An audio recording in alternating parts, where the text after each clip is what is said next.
the year prior, LA had a near-death experience in September. He was shot literally in the exact same place, and he was losing too much blood. He was shot in the main artery, and he was losing too much blood. I'm not expecting to get to see what I seen when I got on, and all that damn LA got shot. Well, I wasn't expecting to see none of that because the year prior when he got shot, there was no noise. Nobody even came to the hospital to see him but Gotti and JB. Yo, face! Show your face, please, with sugar on top!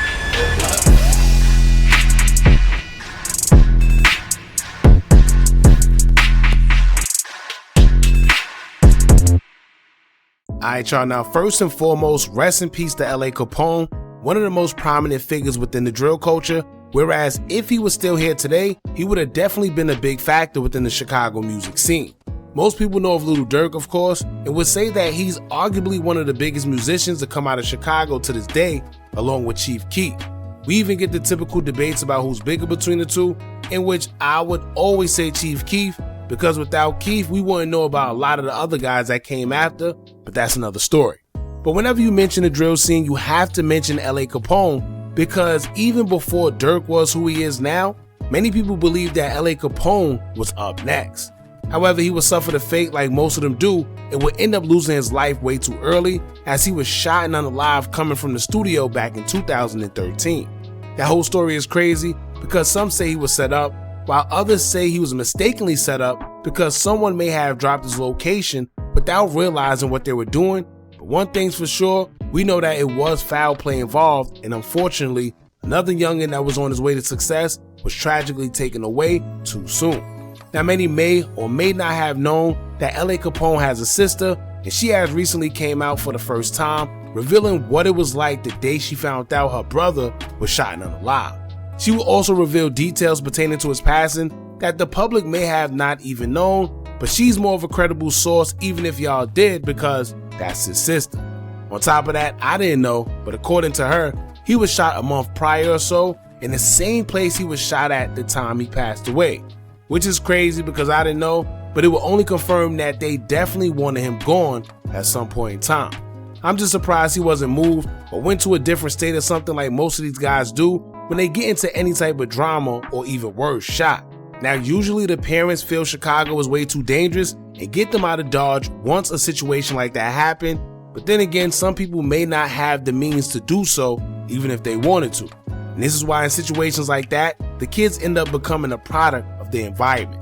So we're going to get into what his sister had to say, but in the meantime, make sure you hit that thumbs up button, hype and like the video so we can get it into the algorithm, and if you're not subscribed to the platform already, make sure you do so now. Let's get into it. Short time on the day I found out my brother, L.A. Capone, was unalive.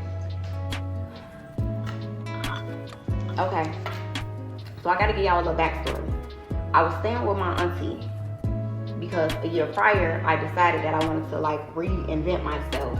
I was going to an all-girls school and I was labeled the bully, and I didn't like that shit, and I was trying to grow up and be out of there, but every little thing that was going on, I was getting in trouble for it because I was the ringleader and I'm the bully. So, cool. I'm like, you know what, I'm finna just go. My auntie had just moved to the suburbs, and my cousin Nisha, she's my age, she got a boyfriend now, it's like, I'm like, okay, that's real high school life, so I want to go out there. So I end up just going there, going to school with her. And so I started getting homesick. So every Friday I used to get on the train after school and go home. So every Thursday I would fix my hair, I would pack my clothes, so that Friday when I get home, I know that the train coming at this time, I have to do this, do certain things at a certain time so I can make sure I catch my train. So, cool. So, it's Thursday, September 26th, and I done went to school. All of my classes, I'm a senior. All of my classes are simple classes. I got cooking, the parenting class where you take the baby home. I got little simple shit like that because I wanted to graduate early. I didn't want to graduate with the rest of my class. So I ended up graduating in December, whatever. So the year prior, I had took all classes, in night school. Like I did night school and all that. So all my classes that I was taking was not real English, history. It wasn't nothing real, you know, like, so I had half a days. So I went home. Now I'm finna do my hair and all of the stuff because I'm getting ready to go to the city tomorrow. Like, I'm gotta go home. And so I'm at home. I'll never forget I had on this pink shirt. It was like a little lounge shirt. Like we used to be wearing those tank tops that was like, I'm gonna try to put it in the comments or something. But it was a pink shirt and I had on gray leggings and I was wand curling my hair. Now, those who know, like my hair used to be tea. People used to think that it was like fake, like it wasn't my hair. But I used to wand curl my hair real fast. And I'm wand curling my hair and I'm listening to my brother music. I'm in my cousin's phone because mind you, I moved with my auntie. So me and my cousin is supposed to be sharing rooms, but she was supposed to go off to college. So at this point, this is my room. So I'm in our room, wand curling my hair, listening to, what song was it? It's the song with... I know she not about to say the song. She getting in detail as hell, ain't she? Hey, I ain't mad. JP, De Niro, and LA. And I'm listening to the song, you know, I'm turned up, whatever. Wand curling my hair, and I'm texting this boy, Keon, and I'm like rekindling with my friend Finny. And I'm telling her like I'm coming home on the weekend, woo, like we need to do this, we need to do that. And me and Keon supposed to go on a date. So I'm talking to him about that shit, like, you know. And my phone paused. And the song stopped because I'm listening to the song on YouTube, and it stopped. And it's just my brother smiling. And I'm like, what? Like, I'm irritated because I'm steady trying to like make it like the song ain't over, but it's on his part. And now it's just like the smirk. And what's crazy is this picture was taken from the video, but it was a picture that was posted all over like when he died. So it's just him, he's smirking, I'm steady trying to do this shit. I'm like, damn, what the fuck going on? So my cousin calling me downstairs. My cousin is calling me downstairs. So we outside, and my cousin Nisha, I think my cousin Nisha called me downstairs, or I don't know why I went outside, but again, I'm in the middle of wand curling my hair and preparing because it's Thursday, and every Thursday I prepare for Fridays to get the fuck out. So, my cousin calling me downstairs. I end up outside, and my cousin A-Day, which is my cousin D-Day, baby mama, she like, yeah, woo, Lenard just got shot, da-da-da-da. So me, I'm in a frenzy, like, oh, gonna go, like, it's time to go, like, where my auntie at, like, but my auntie's at work. And then why it sound like they were so not nonchalant, but nobody was like urgent.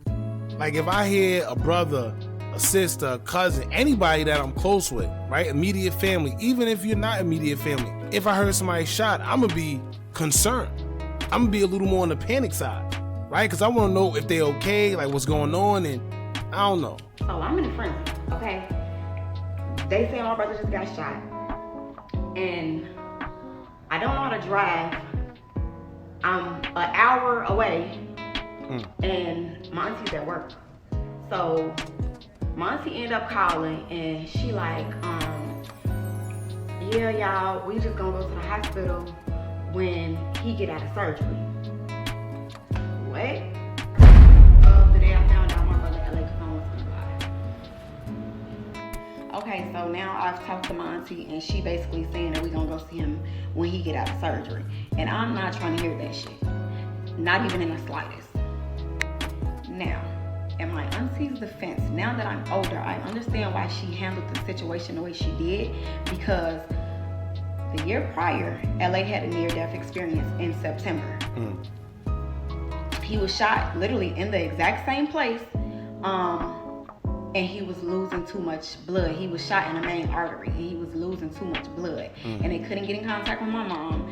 And I think my sister had to end up like acting like she was my mom because he was a minor. And what we did was we found out he got shot, and we instantly, we gone. You know, like we on our way. We on the E-way already, like on our way to the hospital. We was at the hospital. But when he got out of surgery and we found out everything was cool, he was okay, we still had school and my auntie still had work the following day. So, oh nah, I ain't gonna lie. I get it, but I don't care if I got work, school, whatever it is. I don't care if it's the next day. You either gonna miss work or you gonna miss school. I'ma tell them people, listen, I just had a family member, especially if it's a nephew or a brother or a son. Yo, listen, he just got shot. Whether he make it or not, like at the end of the day, I'm still gonna be up there to make sure everything's okay.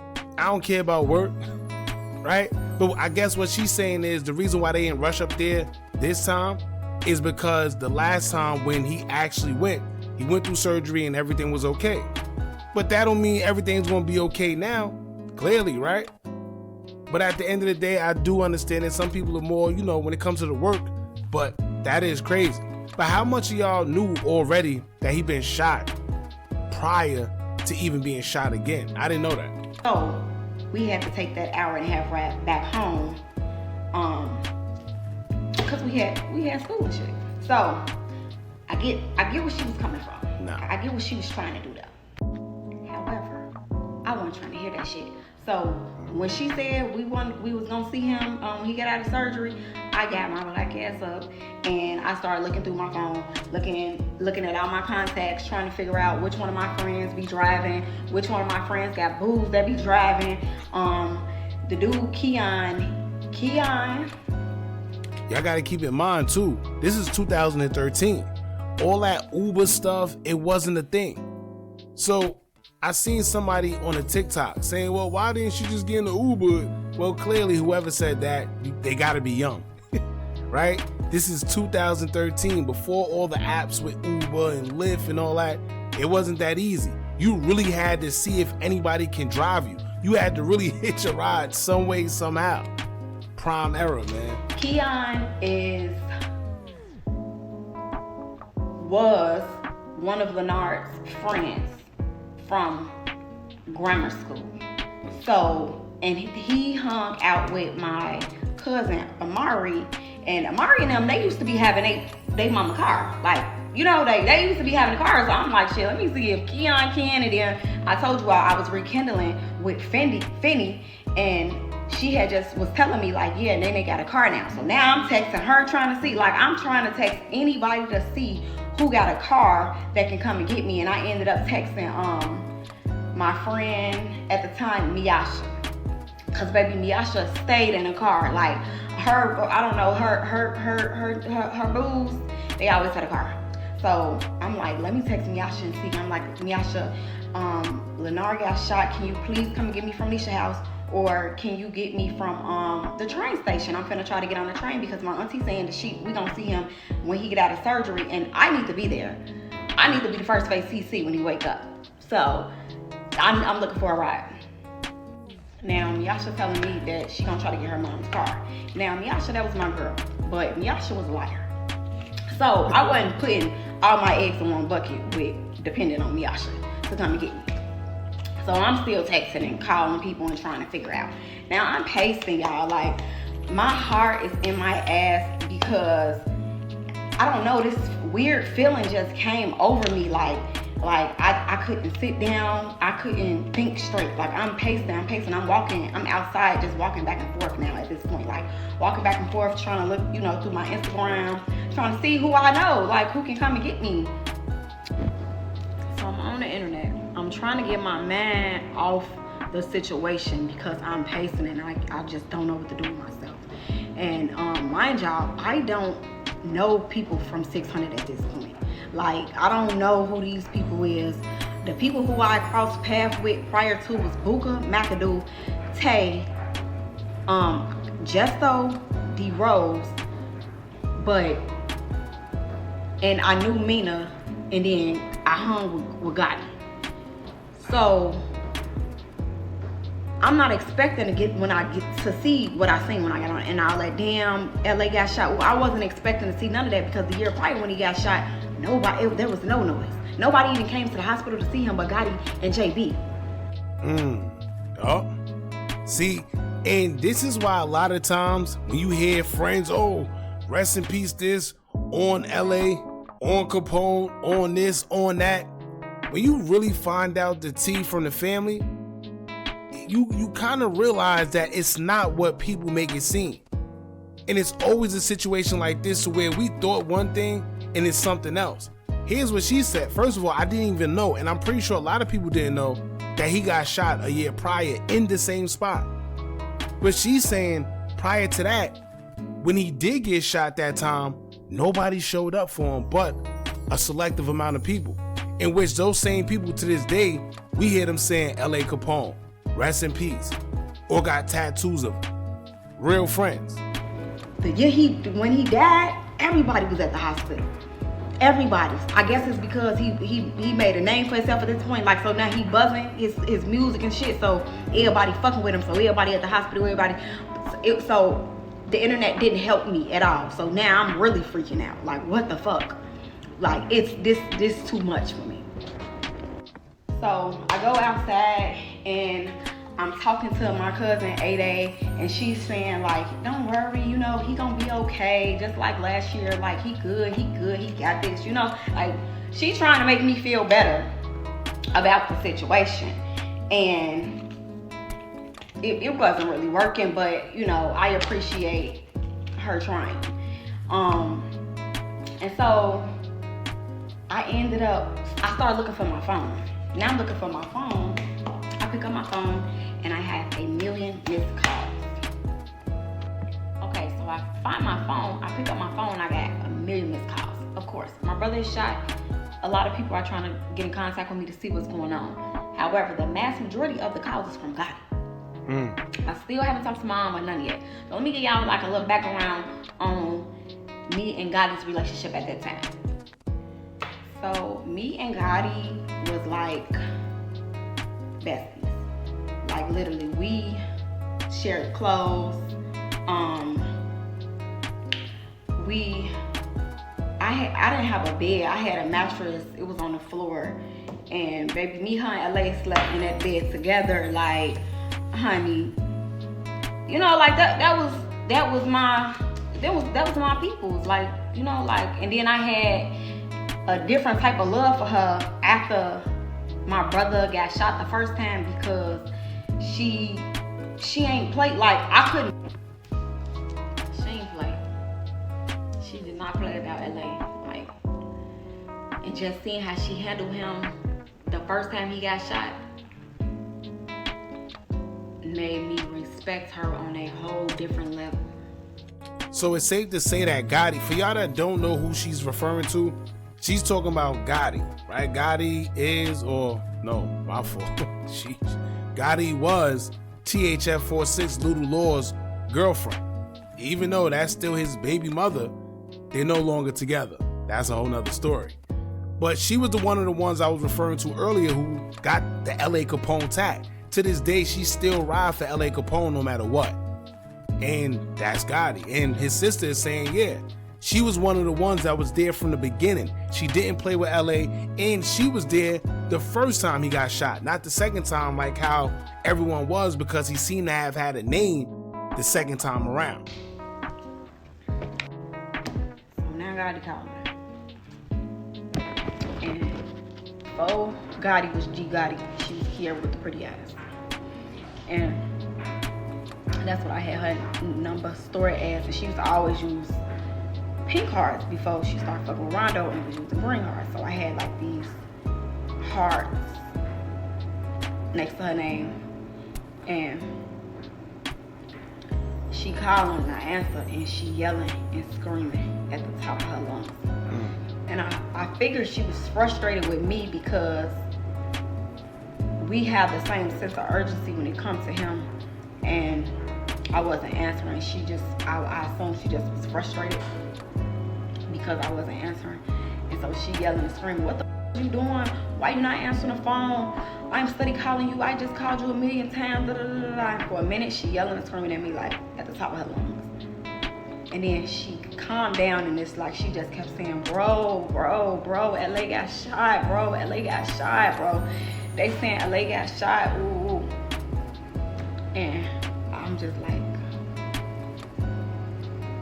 I know, like, I know, but what happened?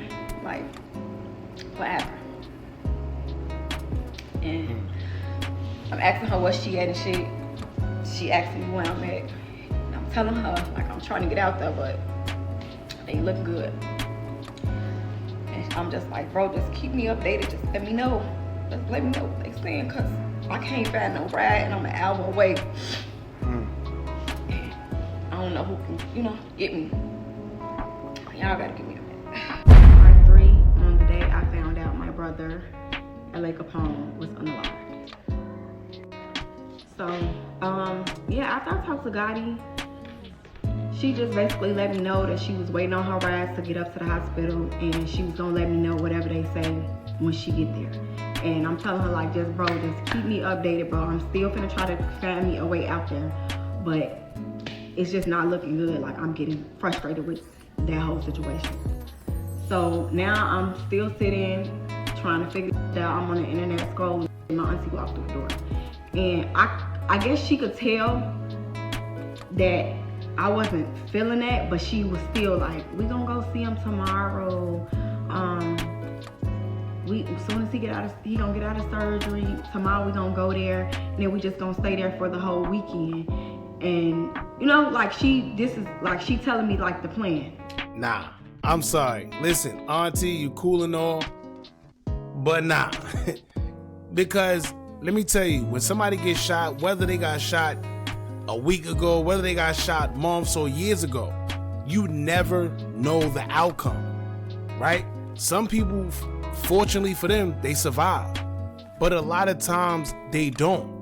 A lot of times they're still there for a little bit and then they pass away.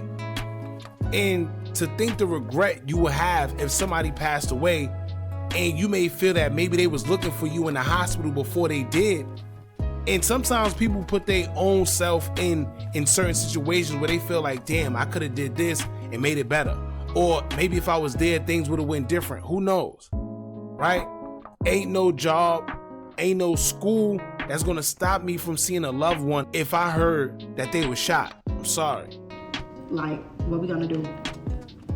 And I'm hearing her, but I'm not really hearing her, because if they back in my man, I'm thinking like, Titi, soon, if I find a ride, I'm gone. And if I can get on a train, I'm gone. Simple. Like, I'm not, she goes in her room. I guess, like she winding down, she just got off work. But I'm still kind of like a little bit trying to do little things and like walking around and still on the phone talking to people and this and the third. And I just hear screaming and come on. So I already know because she already told me, she already said, we're going tomorrow because he gonna get out of surgery. So now she's screaming. Now the whole entire house is screaming. So I know he's gone. He gone. Like, nobody never said flat out like, nobody ever, it wasn't like that. It was just like screaming, come on, and me scrambling for shoes.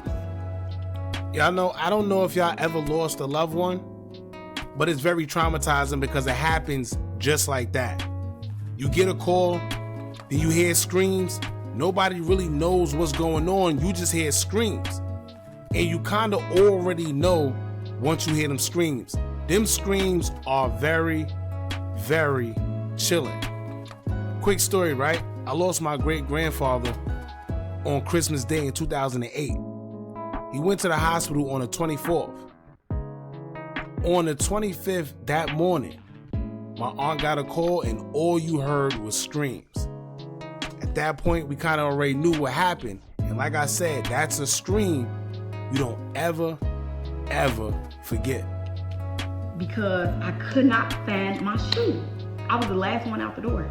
They are out the door in the car because everybody was downstairs and I'm upstairs in a room.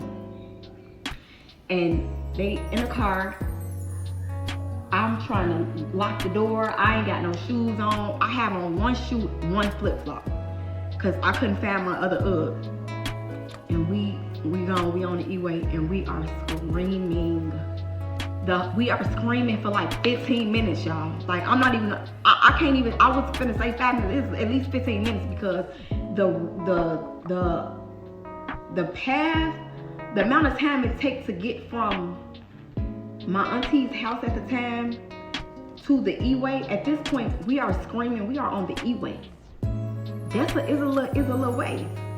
You still be on the street. Still, it ain't like how Chicago is, and you just boom, boom, boom. Now you hop on the E-way. No, it's like a little road that you taking. You still seeing the gas stations and stuff, and then you hop on the E-way. So we was screaming for a long, long time, y'all, just yelling at the top of our lungs. Yelling for like 15 minutes, and out of nowhere, my cousin said she's sitting in the front seat next to her mama. She's screaming too. We all screaming. Out of nowhere, she stopped screaming, and she said, "Shut up, everybody! Shut up, everybody! Shut up right now! Shut up!" Like, and that's exactly what we did. We shut up. She's like, "Just shut up! Like I can't think. Like." We need to get there. Just shut up. And I remember my auntie Chubby talking to my auntie and letting her know, like, you have to calm down because y'all don't want to have no accident on the way to the hospital. Y'all have an hour ride. I'm in the car for a whole hour, bro. A whole hour before I even make it to the hospital. And I already know he's gone. Like, he's gone already. They've already said that he's gone. And I'm in this little car, and my cousin on the side of me. Like I just feel like I can't breathe. Like I feel like I don't, like my heart is outside of my chest, and I do not know what to do with it. Like it is a feeling that I can't even describe. It's like when people are sad and they have that, they don't want to cry, but they got that little feeling in their throat. It's like that whole feeling was all over my body, my whole entire body, and I just didn't know what to do with myself. Like, I didn't know what to do with myself, and it's nothing I can do because it's too late. He gone. Like, he gone. And that's all, like, I just kept saying, like, I don't understand. I can't believe it. I know, like, I don't understand. Again, I still have yet to talk to my mom. So, of course, my auntie's speeding. But I just lost my brother, so everything seems like it is going slow motion. But we finally pull up to the hospital, and it's a show. It is a show, and this is where the names and the faces that you all are familiar with come into play. Before the day I found out my brother, Capone, was unalive. Now we've arrived to the hospital, and we running from the car. And the first familiar face I seen was Mina when she was standing outside the hospital with, in that time, what I just seen as a lot of dreads. Because, like I said in part 2, I didn't know many of the people from 600. So now I'm inside the hospital and I'm looking for my mom, but I don't see my mom. I just see everybody else, and they are flipping out, like they tweaking. Like everybody is crying like bad. And mind you, we had a 45 to an hour ride. So they're still in this hospital going crazy. I'm looking for my mom. I still haven't seen my mom. I look up, they telling me Gotti has punched a hole in the hospital wall. Gotti punched a hole in the wall. My uncle Orte attempted to fight security. And when I finally see my mom, she is fuming. She pissed. Now, my mom is so mad because she went to Starbucks within the hospital with my little sister. Mind you, my little sister at the time is 10 at the time. So she took my little sister to Starbucks because he's in surgery and, they waiting around.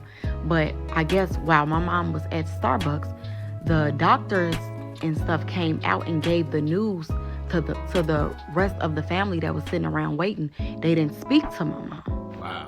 So the way my mom found out is because she's walking back from Starbucks and she just see everybody in the lobby losing their fucking minds, going crazy because they received the bad news. And so she's upset about that. And rightfully so. Like, that's how she found out her son died.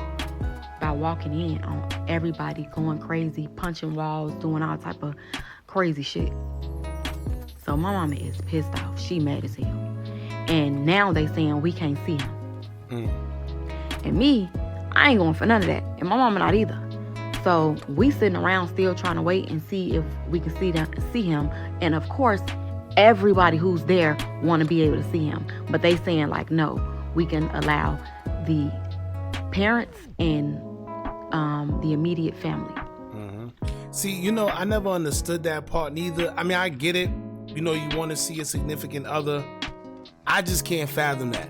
I ain't gonna lie. I'm not good with funerals. I'm not good with seeing deceased bodies and all that, bloody.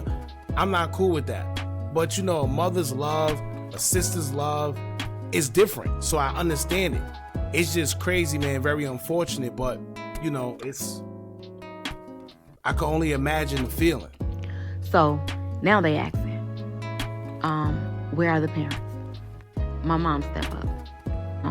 My biological father, who I met when I was a teenager, he is there. And my mom's husband is also there. They both step up when they ask, who's the father? Pissed my mama clean off. Now my mama mad as hell because she looking at my biological father like, why would you even step up? Like, why would you step up? And not to say it like he wasn't a part of his life or like he didn't do anything, but in her defense is like, of course I will want my husband to be the one in the room with me when I'm saying or seeing my son. I get it, but no. To be honest with you, my son, he came, like, I get it, you understand, like, you got a husband, you gotta, see, and I don't blame them, because she's absolutely right. At the end of the day, why would she want the biological father in the room with her while she's going through what she's going through emotionally while her husband is outside, right? Especially if we're not dealing with each other at all. However, it should be a thing in the hospital where, yes, this is my husband. You know that he has whatever relationship with my son, but this is also his biological father. At the end of the day, you are one. So yeah, this is his biological father and that's the husband, but they all should have been able to go in that room. Because let's be real, who's not going to want to see their child who just lost their life? Right? So I don't know about that one, but the doctors got to do better. Like, of course, doctors and shit looking like, y'all need to figure this shit out. Nah, come on. So standing with us is also my auntie Carmen. And she's there in place of the Anderson because our dad was unalived by the sheriffs when we were in 8th grade. So she's there in his place. Of course, if anybody, she's going to be the one to go back and view the body. So that went on for quite some time, like the back and forth. My mom, she's one of them people, she don't really argue. She not finna do none of that. She just gonna walk away. And that's exactly what the fuck she did. She walked off. She like, oh, like she was just so annoyed, like so beyond pissed off. I blame the doctors though, because I get it. Like if it's a friend, a cousin, or any of that stuff, maybe not. But when it comes to the mother, the father, a husband, or anybody of that realm, come on now. What y'all think you're gonna do? You mean to tell me we can't have these people who are important or played a very important role in this child's life viewing the body? What's the harm? I don't understand that one. Now, eventually, they come to a conclusion, and of course, she picks her husband to go with her. So, from what I remember, it was me, her husband, Corky, may his soul rest in peace, my mom, my auntie Carmen, and somebody else. So we walking and we get to the door and she stopped and she's like, I don't want nobody to make a sound. She wants silence when we go in this room. And then she turned around, she took a deep breath, and then they opened the door. Now they opened the door, they pulled the sheet back, and So I'm guessing it's gonna be a part 5. I only seen part 4. Very interesting details when it comes to this story, because these are things we never knew. And it's very crazy how that whole situation played out, even up until when he got into the hospital. Right? But may his soul rest in peace. I'll keep you guys updated if there is a part 5. But it's interesting to see how everything played out with L.A. Capone and his whole family, man. She's strong for sharing this. Thank her. Y'all jump in the comments. Let me know what y'all think about this. Don't forget to like, comment, share, and subscribe. Hit that bell so you're notified every time we drop new content. And remember, as long as you keep on watching, I'm going to keep on dropping. I'm out. Are you tired of a bunch of social media gurus promising you results with their course, but all they do is take a bunch of information off YouTube and Google, then sell it to you? Well, look no further. Our YouTube Tips and Tricks Masterclass course comes equipped with SEO tips and tricks, along with methods we use to growth hack our YouTube channel. It also includes step-by-step ways to publish your video before uploading to guarantee a great SEO score, therefore your videos can rank and be shown to a bigger audience. Views and subscribers don't come by luck, and just how YouTube have an algorithm, you should have one as well that can guarantee you results. We doing websites and softwares we personally use to generate money creating Faces YouTube channels. If you also would like to skip the process and just buy other pre-built accounts, whether it's Instagram, YouTube, or Facebook, we also threw that in there for you too. We went through trial and error, so you don't have to. Click the link in the description or the comments and get started today.